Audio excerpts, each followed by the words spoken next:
Valerie Schultz's conviction for possession of a small amount of marijuana in 2010 was anything but simple.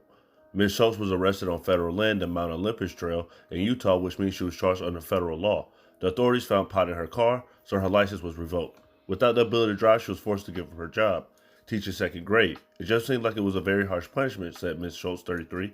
You think I'm such a menace to society because of smoking in the forest?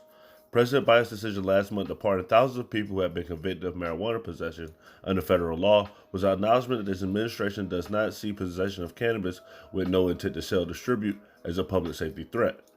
But people like Ms. Schultz, whose long conviction has hounded her for more than a decade, represent just a silver of the swept up in decades-long war on drugs. A majority of marijuana convictions have been state crimes, which Mr. Biden does not have the authority to pardon. He can only hope that governors will follow suit.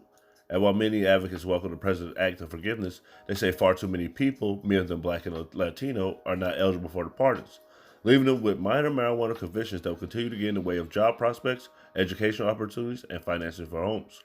Kevin Muniz, a White House spokesman, said the marijuana announcement was one of the largest single uses of the president's pardon power in history, one that will bring relief to thousands of Americans disproportionately black and brown who are unfairly barred from housing, employment, and benefits. The highly targeted pardons fit a broader pattern for Mr. Biden when it comes to reforming America's criminal justice system.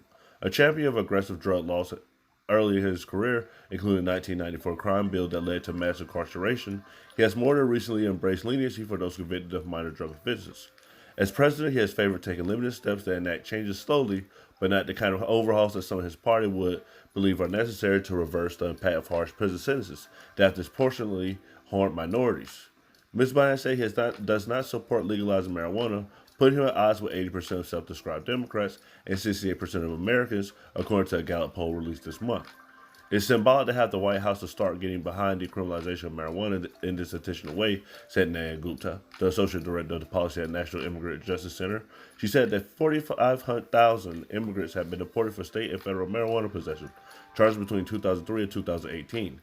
But the symbolism of it is different than who does it actually help and affect and impact. Criminal justice reform advocates said most federal marijuana possession cases involve someone found with a drug at a border checkpoint. Subscribe to our YouTube for a free CBD ebook.